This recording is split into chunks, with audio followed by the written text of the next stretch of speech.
Once upon a time, there was a little girl named Goldilocks. Goldilocks loved to learn, go on walks, and find new and interesting books. One day, Goldilocks was walking in the little town of Rockmar when she came upon a school near the end of Springdale Road. Goldilocks was so excited because she knew there had to be lots of books there. Hello, is anyone here? No one answered. Goldilocks timidly opened the door and stepped inside. Wow, what a neat place. Goldilocks looked around. In the first room, she sees what she's looking for, some books. She knows she can't carry all of them, so she decided to look for the book that would help her most. These books all look so neat. I know I can learn something from them.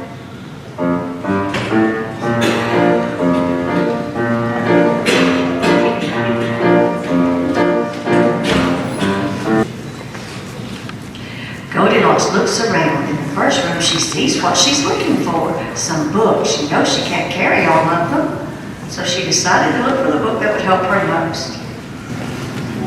Goldilocks picks up the first book. It's an art book. Art looks so fun and exciting, but I need somebody to help me. Goldilocks puts the art book down. Art's not so exciting without Mrs. Clemens around. The last book in the room catches Goldilocks' attention. Maybe this will be a book she can use without any help. Goldilocks picked up the music book. Her eyes lit up. I love singing. This would be a book that could be good to hold on to. I can memorize the songs as I walk back home. Goldilocks takes a good look at the music book.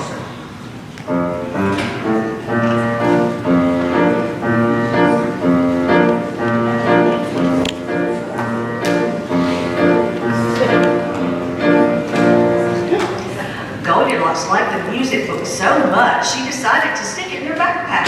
It still wasn't the book she was searching for, but she knew she could use it to learn new songs while she walked around Rockmar. Goldilocks continued to look around the school. I know there must be more books somewhere. Goldilocks found yet another classroom with more books. More books? I want to find the book that will help me at the most I can sing, but what do I sing about? Goldilocks picks up the first book in the second room and looks at it. It was a science book. I like all the pictures of this book. I wonder who created all these wonderful things.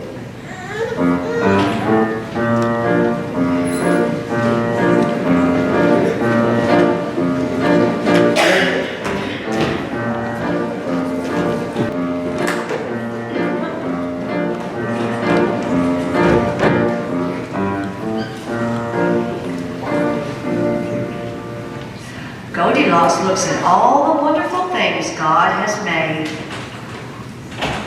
Science looks exciting, and I like this.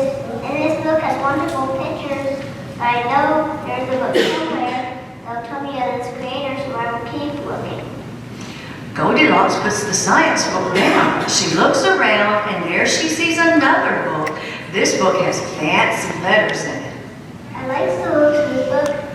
The letters are so fancy. I love to be able to write like this.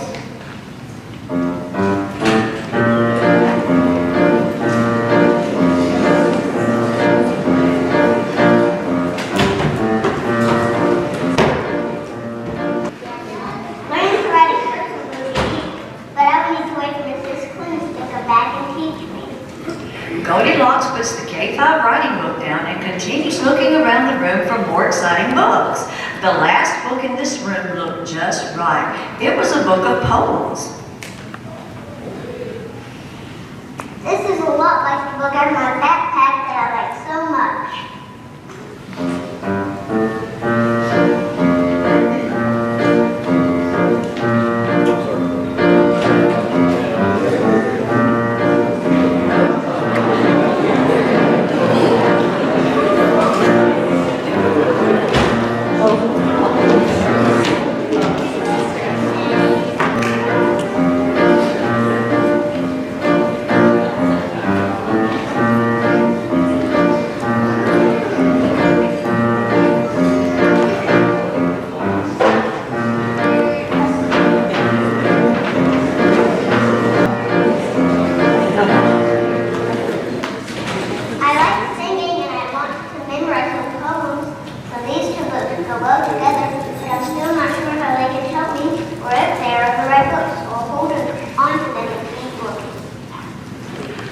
Goldilocks puts both the music and the poetry book in her backpack and continues to look around the school. This is so much fun. Books everywhere. I like the books I found, but I know there must be more books in a school this size. I don't have much time, so I better keep looking. Goldilocks continues to look around the school when she comes upon a third classroom. She looks at her watch and realizes she doesn't have much time. Her mom is expecting her home in a little bit and she doesn't want to get in trouble. She looks in the third classroom and gets excited. More books. She picks up the first book in this room. It's a phonics book. It's much bigger than the other books she had seen so far. There were consonants, vowels, blends, and even some special sounds in this book. This book is exciting. I know I'm getting closer and closer to finding the right book because each book I pick up, I learn more and more.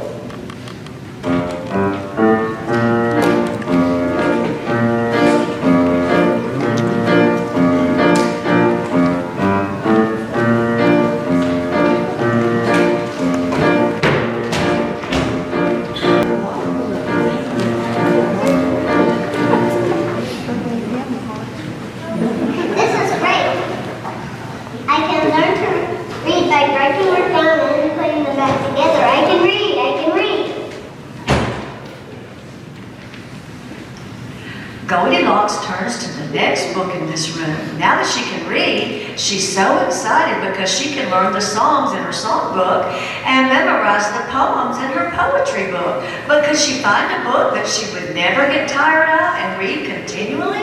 She was going to keep looking. This room is great. Look, numbers. I love counting, but is that all I can do with numbers? Goldilocks picks up the numbers book and begins to see the many things one can do with numbers.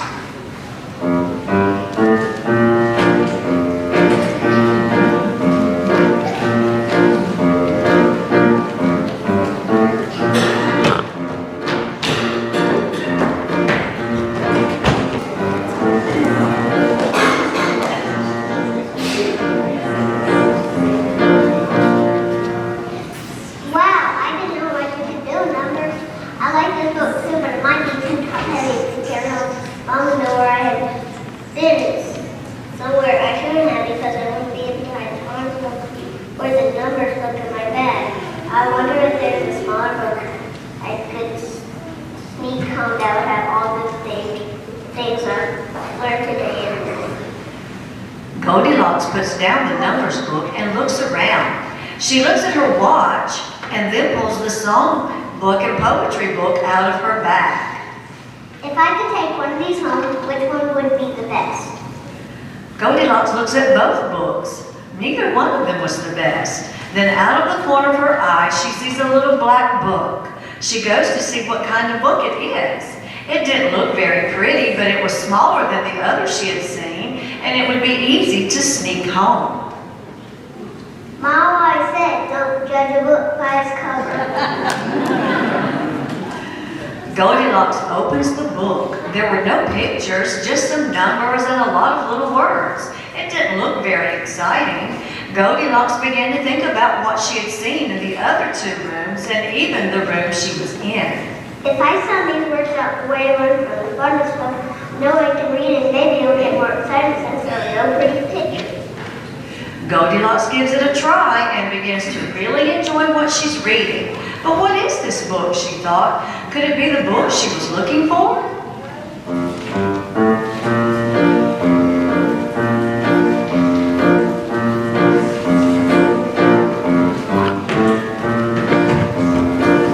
Little girl.